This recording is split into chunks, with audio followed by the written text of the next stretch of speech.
We're going to read the Khan Academy article by Dr. Lauren Kilroy Eubank about this amazing work called the Bandolier bag. We're looking at a picture of this here with these thousands of tiny beads, really colorful designs. When looking at photographs of what we today call a bandolier bag, in the Ojibwe language, they are called ajuningwoan, or worn across the shoulder. It is nearly impossible to see the thousands of tiny beads strung together that decorate the bag's surface.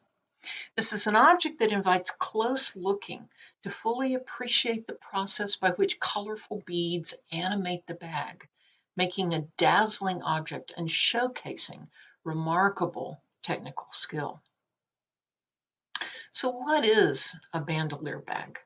Bandolier bags are based on bags carried by European soldiers armed with rifles, who used the bags to store ammunition cartridges.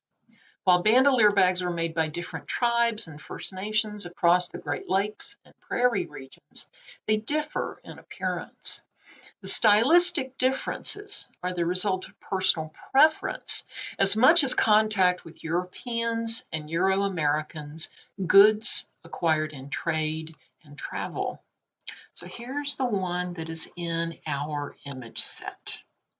The National Museum of the American Indian in New York City has a wonderful example of a bandolier bag, most likely made by a Lenape artist. The Lenape are part of the Delaware tribe or First Nation who lived along the Delaware River and parts of what is today New York State. Bandolier bags like this one are often large in size and decorated with a wide array of colorful beads and ribbons. They're worn as a cross-body bag with a thick strap crossing a person's chest to allow it to rest on the hip.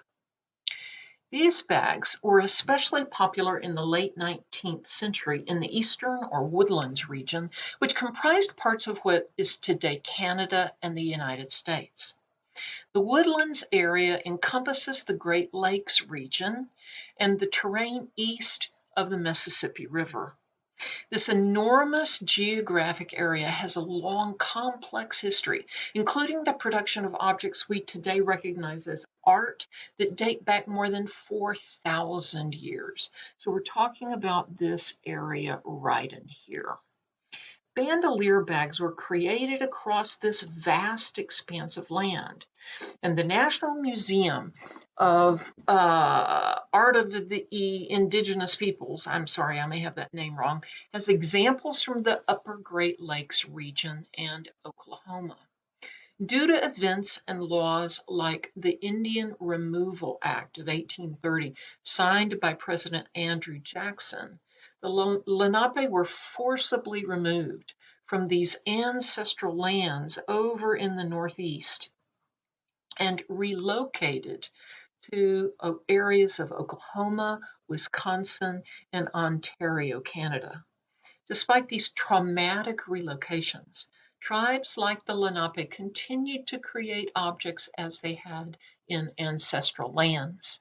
Bandolier bags are one example of this continued artistic production. So here we see Chief Cloud wearing a bandolier bag. While men most commonly wore these bags, women created them. Initially, bandolier bags didn't have a pocket, but were intended simply to complement men's ceremonial outfits. Men even wore more than one bag on occasion, dressing themselves in a rainbow of colors and patterns. Even those bags with pockets weren't necessarily always used to hold objects. Women typically produced bandolier bags using trade cloth made from cotton or wool. It's often possible to see the exposed, unembroidered trade cloth underneath the cross body strap. The NMAI bag in our image set uses animal hide in addition to the cotton cloth, combining materials that had long been used among these groups animal hides with new materials that they got by trade, such as the cotton trade cloth. Beads and other materials were embroidered on the trade cloth and hide.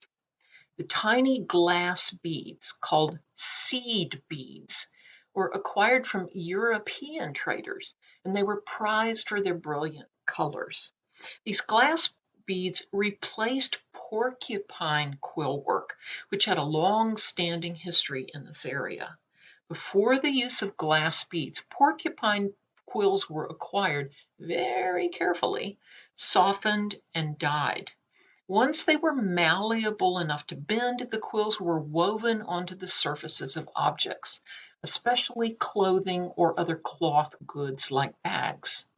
Quill work required different working techniques than embroidering with beads, so people adopted new methods for decorating the surfaces of bags, clothing, and other goods once they got those beads.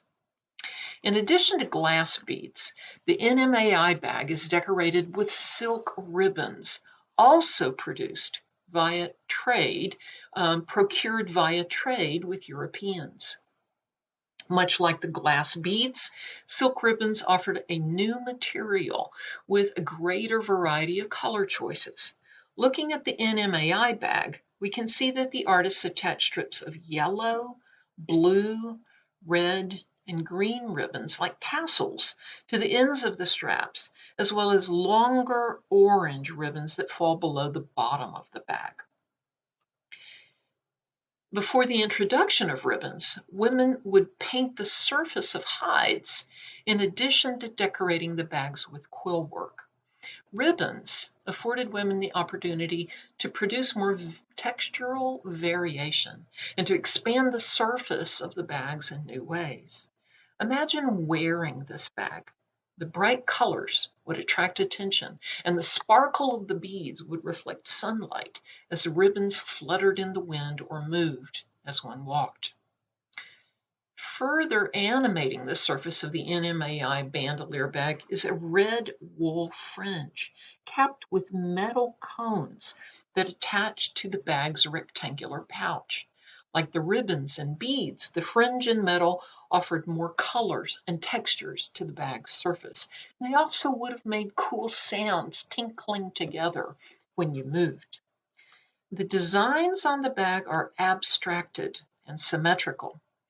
White beads act as contour lines to help make the designs more visible to the naked eye. On the crossbody strap, we see a design that branches in 4 directions. Yet notice how the artist has actually made each side slightly different. The left portion of the strap displays a light blue background, and the repeating form is more rounded with softer edges. On the right side of the strap, the blue is darker, the framing pink and green is varied, and the repeating form displays more straight lines. The small size of seed beads allowed for more curvilinear designs than quill work did. We see those variations here in the 2 sides of the strap. It is possible that the contrasting colors represent the celestial sky and then the underworld realms. The abstracted designs on the sash may also be read in relation to the cosmos because they branch into 4 directions, which might relate to the 4 cardinal directions: north, south, east, and west, and the division of the terrestrial or earthly realm into the 4 quadrants. The NMAI bandolier bag relates to a broader array of objects that demonstrate what's called the prairie style. The artist of the NMAI bandolier bag borrowed from older Delaware traditions, as well as other native peoples after they were forcibly relocated. Another bandolier bag in the NMAI collection that we see down here by an Anishinaabe Anishinaabe, there we go. Anishinaabe artist demonstrates the prairie style clearly in the upper section where a floral motif floats against a dark ground. The prairie style used colorful glass beads fashioned in floral patterns. The patterns could either be naturalistic flowers or abstract floral designs.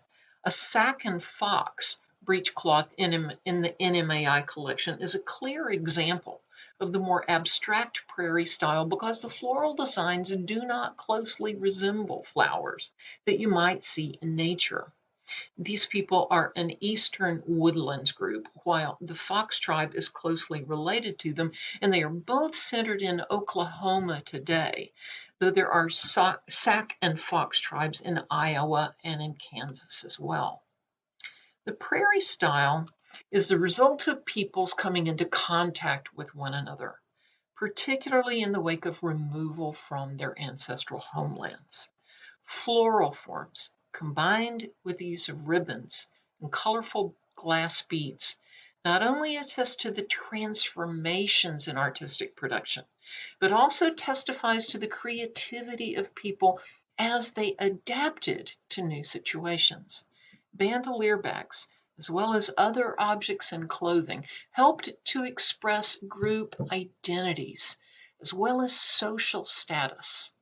In the wake of forced removals and threats to traditional ways of life, objects like the NMAI bandolier bag demonstrate the resilience and continued creativity of groups like the Lenape. Bandolier bags are still made and worn today, attesting to their rich and complex history and their continuing ceremonial and cultural functions. For example, when the NAI opened a new museum in Washington, D.C. in 2004, Ojibwe men wore colorful bandolier bags during the opening festivities and ceremonies. Artists continue to innovate by creating new interpretations of bandolier bags. Maria Hupfield, who belongs to the Wasauksing First Nation, Ontario, Canada, and currently lives in Brooklyn, made a bandolier bag from gray felt, an industrial material transformed into something beautiful and historically significant.